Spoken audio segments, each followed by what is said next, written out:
She told me, if I want to go out for drinks with my boss at midnight, I will. It's networking. I said, understood. The next morning, she came home to find my key on the counter and spent the entire afternoon blowing up my phone, begging me not to throw us away over nothing. Hey viewers, before we move on to the video, please make sure to subscribe to the channel and hit the like button if you want to see more stories like this. Thanks. The smell of garlic and rosemary still hung in the air.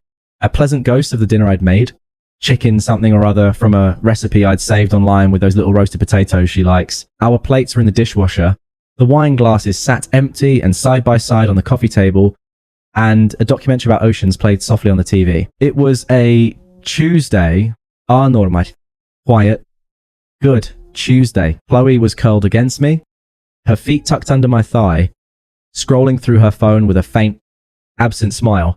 Her hair smelled like that expensive coconut shampoo. I remember thinking, this was it. This was the piece you worked for.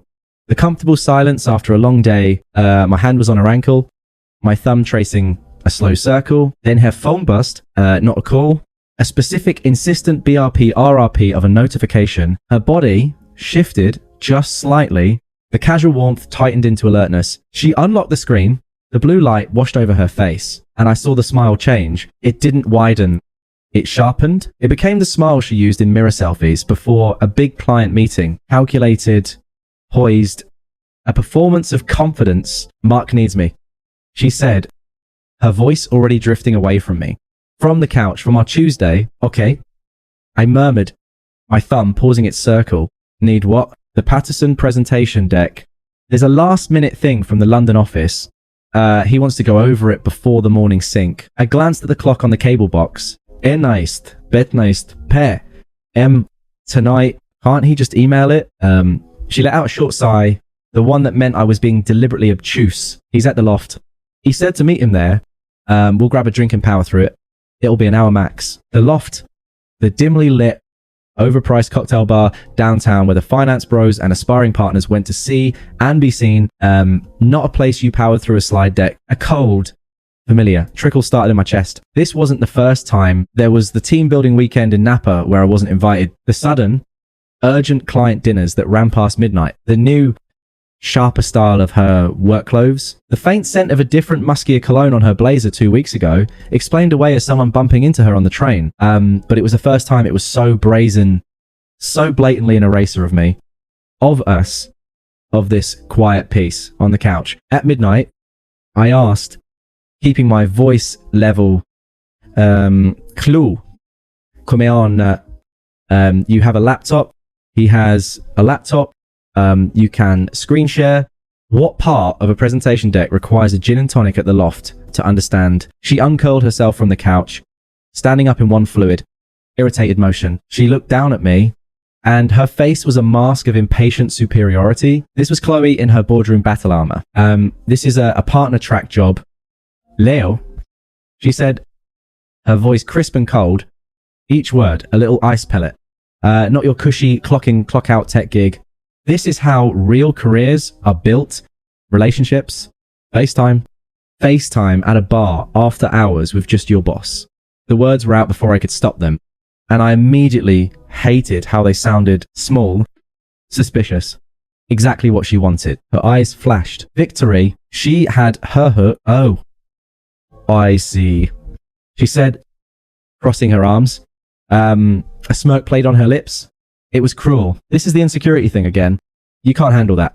I have a demanding, powerful job that my network includes successful men. This isn't about your network. Chloe, it's about respect for me for this. I gestured between us at the empty glasses, at the ghost of our dinner. Respect. She let out a dry laugh. Respect is trusting me. Respect is supporting my ambition. I'm not trying to guilt trip me because you're sitting home alone for one night. It's not one night. It's a pattern. And it's midnight on a Tuesday. She picked up her purse, her movements sharp and final.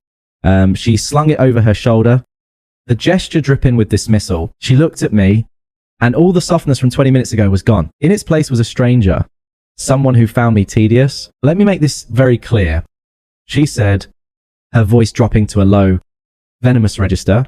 I am not asking for permission. I am telling you what I am doing. If I want to go out for drinks with my boss at midnight, I will.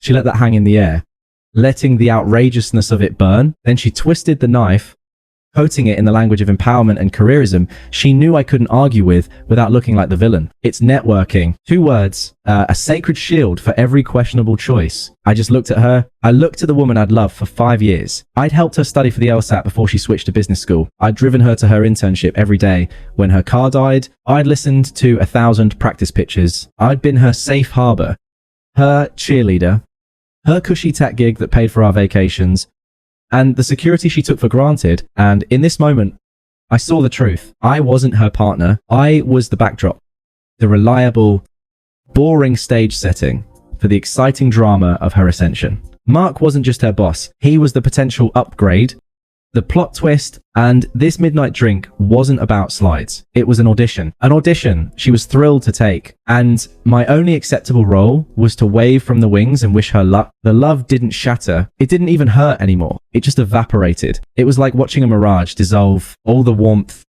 the history, the future plans, they just pixelated and blew away, leaving behind a cold, clear, and perfectly empty landscape. The fight drained out of me. The tension in my shoulders released. The confusion cleared for the first time in months. I saw with perfect serene clarity, she was waiting for a fight. She was braced for an argument, for tears, for me to beg her not to go. She needed that drama to justify her next step, to paint me as the controlling boyfriend holding her back so she could storm out towards her destiny with a clear conscience. I wouldn't give it to her. I nodded slowly, my gaze steady on hers. I saw a flicker of confusion in her eyes. This wasn't the script. My voice, when it came, was calm, flat, final. It wasn't a whisper. It wasn't a shout. It was a simple statement of receipt. Understood. For a second, she just stood there, the triumph on her face faltering, replaced by a blank uncertainty. She opened her mouth, perhaps to say more, to prod the reaction she needed, but then snapped it shut. The smirk returned, weaker now, propped up by bravado. Good, she said, adjusting her purse strap. Don't wait up. She turned and walked out. I didn't move from the couch. I listened to the precise click of her heels on the hallway tile, the rattle of the door as she pulled it shut. The silence that followed. The documentary was now showing a deep sea rift, a dark chasm splitting the ocean floor. I picked up the remote and turned the TV off. The quiet in the apartment was absolute, and in that quiet, I made my decision. It wasn't a decision made in anger. It was a simple administrative task, like closing a redundant account. The clock read 1127 p.m. I had work to do. The silence after the door shut wasn't empty. It was full. It was a clear, hold substance. I could finally breathe. No more walking on eggshells. No more deciphering tones. No more twisting myself into shapes to accommodate an ambition that had long since stopped, including me. I didn't rage. I didn't cry. I just sat there for maybe 5 minutes, listening to the hum of the refrigerator, feeling the ghost weight of her feet on my leg. I took inventory. The fight we'd had last month when I asked if she was happy. Of course, I'm happy.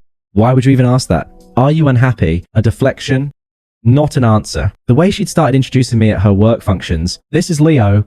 He's in tech. As if describing a mildly interesting pet. The vacation to Costa Rica I'd planned for our anniversary, which she complained was too far from a reliable Wi-Fi signal before begrudgingly agreeing to go, only to spend half the days on her laptop by the pool talking to Mark. It was all a montage of neglect. Each scene underscored by her tonight's final breathtaking line. It's networking. I stood up. My body felt light, unburdened. This wasn't a tragedy. It was a liberation that had been waiting for me to open the cage door. I went to the hall closet and pulled out my gym duffel, the sturdy one I used for weekend trips. I moved with a methodical .com I usually reserve for debugging complex code. This was just another problem to solve, a terminal process that needed to be killed. Rule 1.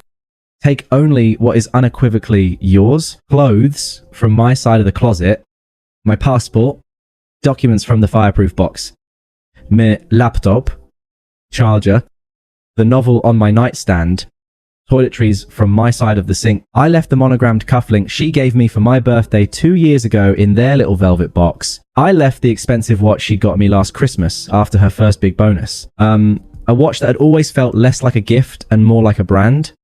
A way to make me fit the image of the man she thought should be on her arm. Rule 2. Leave no trace of emotional debris.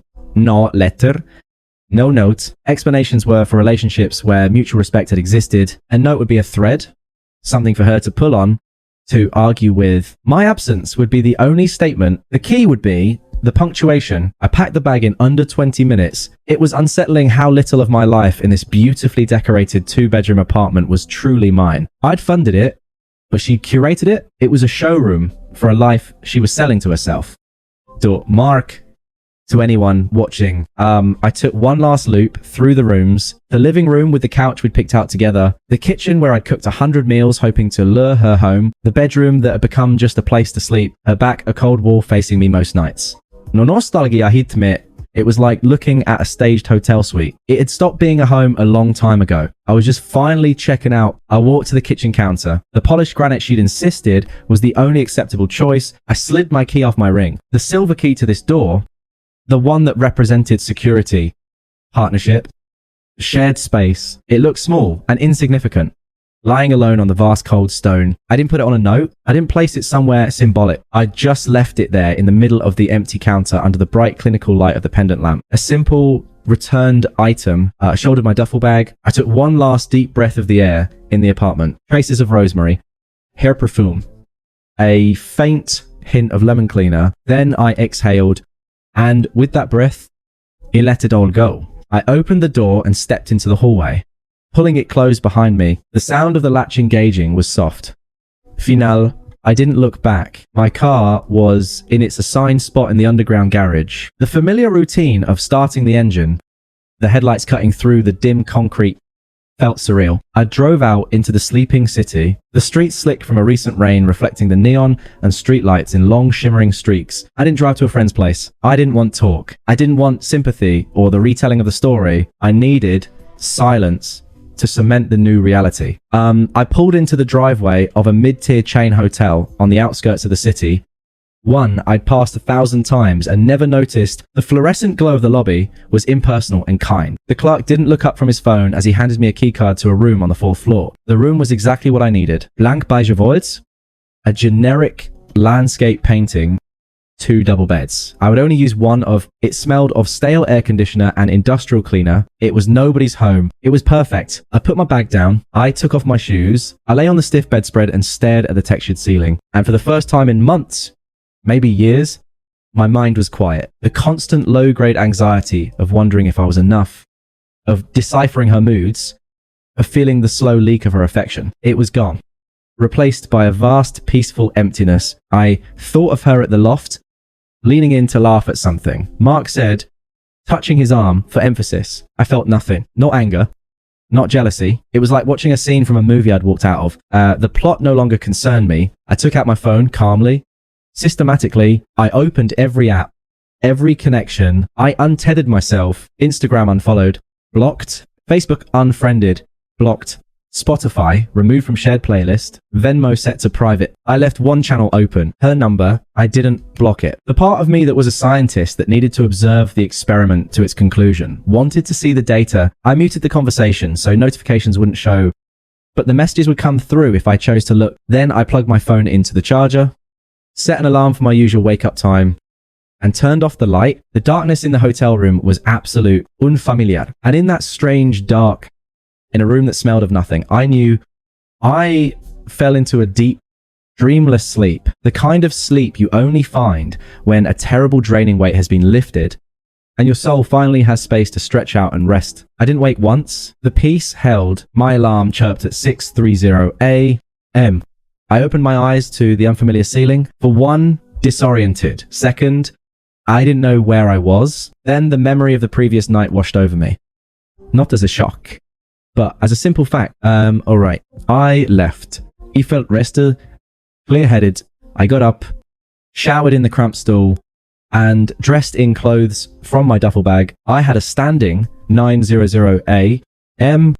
scrum meeting. My life was waiting. As I was tying my shoes, my phone face down on the nightstand began to vibrate. Not a call, a rapid, frantic series of buzzes. Text message, one after another. piling up in the silence void I'd created. I finished tying my laces. I took my time. I packed my toiletries back into the bag. I smoothed the wrinkles out of the bedspread. Then, and only then, I picked up the phone. I didn't open the messages. I just watched the preview lines flash on the lock screen. One after another. A frantic, scrolling ticker tape of a world I just left. Chloe, 642 Leo, where are you? My key didn't work. Chloe, 642 did you change the locks? What the hell? Chloe, 647 why is your key here? What's going on? Call me. Chloe, 653 you're really doing this over one stupid fight. You're throwing away 5 years because you're insecure. Chloe, 712 please. Baby, I'm sorry. I was stressed. It was just work. Come home. Let's talk. The preview for the final one cut off, but I could see enough. Chloe, 712 don't throw us away over nothing. I smiled. A small, quiet, private smile. Then I swiped the notifications away, cleared them all. I picked up my duffel bag, took one last look at the blank forgiving room, and walked out the door. The morning air outside the hotel was cool and clean. The sun was breaking through the clouds. I had a meeting to get to. The next week was a study in silence. I didn't go back to the hotel. I called my landlord, a decent guy named Rai, and explained there had been a sudden permanent relationship breakdown. I asked about breaking the lease. He heard the calm finality in my voice and, after a sympathetic grunt, said he'd sort it out, citing a family emergency clause we could use. I offered to pay 2 months rent as a penalty. It was a cheap price for my freedom. I rented a furnished studio apartment downtown. It was smaller, brighter, and had a view of a brick wall. I loved it. It was mine. Every decision in it, from the coffee brand to the direction of the couch, was mine. The silence there wasn't heavy. It was spacious. My phone was the window to the storm I'd left. I checked the muted thread with Chloe once a day, like reading dispatches from a distant collapsing empire. The dispatches, they won. A waterfall of panic, anger, and manipulation. Chloe, 802 you're really ghosting me after everything. I can't believe you're this childish. Chloe, 11 my mum says you're having a meltdown. She says I should give you space, but this is insane. Clue for 17p. Leo, please. I'm sorry about how I said it, but you have to understand the pressure I'm under. Mark says this presentation could make my career. Clue. Erneist p. I'm sitting in our apartment alone. It feels so empty. I hate this. Please come home. Day 2. The tone shifted to wounded confusion. Chloe, 915 I don't understand. Was it really just the drinks? Are you that insecure? We can get couples counseling. I go. Chloe, 754 I told Mark what happened. He thinks you're being emotionally abusive, controlling. That one almost made me laugh. He thinks I'm abusive. The projection was perfect. Day 3, bargaining. Chloe, 1005 what if I promise no more late work things without you? We can set boundaries. Just talk to me. Chloe, 520p. I went by your office. They said you were working from home. Where are you staying? A cold spike went through me. She was scouting. This wasn't just grief. It was a retrieval mission. Day 4. The first voicemail, her voice was thick, artificially sad. Leo, it's me. I'm at a loss. I keep replaying it and I miss you. This is all such a stupid misunderstanding. Call me back, please. We're better than this. I deleted it. The performance was poor. I could hear the calculation underneath the careful placement of each wobble in her voice. Day 7. The first proxy, a text from an unknown number. Unknown. Hey, Leo. It's Jessica. Chloe's friend. Look, man. She's devastated. She made a mistake. Okay. She was stressed about work. You're really going to throw away a 5-year relationship over one night. Be the bigger person. Call her. My response block. Day 10. The narrative was solidifying in her camp. I was the insecure, controlling boyfriend who'd abandoned her over her stellar career commitment. I could feel it. I didn't care. Then, 3 weeks in, the first crack in her reality appeared. It came from Derek, a mutual friend who'd always been more of a neutral observer. He called. I almost didn't answer. Leo, hey, just checking in. Man, Heard things went nuclear. They did. I said my voice even. Yeah. Look, I'm not picking sides, but I thought you should know things at Chloe's firm are messy. I stayed silent, letting him fill the space. There was some huge HR complaint, not against her, but involving her with Mark. Apparently, his wife got an anonymous email with some pictures from the loft and not of a presentation deck. I didn't ask for details. I see. Yeah. It's a whole thing. Mark's on forced leave. Rumor is he's throwing anyone he can under the bus to save his own skin. The rising star thing Chloe had going, it's not looking good. Atmosphere is pretty toxic for her there now. That's unfortunate. I said, and I meant it. It was unfortunate in the way a natural disaster is unfortunate. A predictable consequence of building on a fault line. She's telling people you left because you couldn't handle her success. Derek said carefully, but the timeline with this HR thing, people are putting two and two together. People often do. I replied, thanks for the call. Derek, I've got to go. I hung up. The karma wasn't sweet. It was just logical cause and effect. She'd bid on Mark as her lure up. He'd used her as a distraction. And when caught, he'd saw off the rung she was standing on. The messages stopped for a while after that. Radio silence for 2 weeks. I imagined the chaos, the HR meetings, the sidelong glances from colleagues, the frantic damage control. Her perfect career narrative was unraveling, and the man she'd chosen over was gone. Then one evening, a new flurry. The tone had changed. The anger and manipulation were gone. Sand blasted away by sheer desperation. Clue. En ijs stirrenijst P. They let me go. They said it was a culture fit issue. It was him. He told them I was a liability. He said I came onto him. Chloe. Enist. Shestnist. P. I have no one. Leo. No one. My friends. They don't get it. I think they believe him. Chloe. Enist 23 B. I'm so alone. I'm so sorry for everything. You were right about all of it. I was blind. I read them in my quiet studio. I felt a distant academic pity.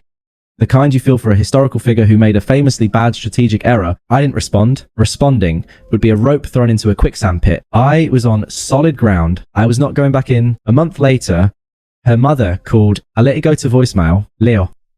Dear.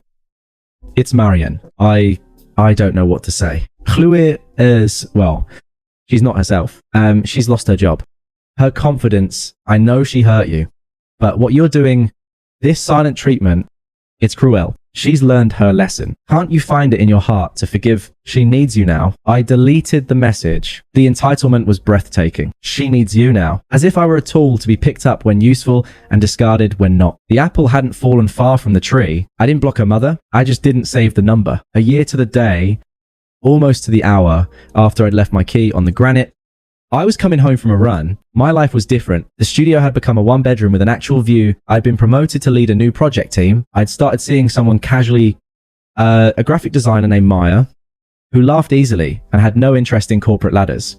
She was at her own place that night. I was looking forward to a shower, a steak, and a new documentary. I turned the corner onto my street, my running shoes silent on the pavement, and saw her. She was sitting on the low stone wall that bordered my building's small courtyard like a lost tourist. She looked smaller. The sharp, expensive blazer was gone, replaced by a worn L-looking sweater. Her hair was pulled back in a simple ponytail. No elaborate styling. She was staring at her hands. When she looked up and saw me, her body jerked as if shocked. I didn't break stride. I didn't speed up or slow down. I walked toward my building's entrance.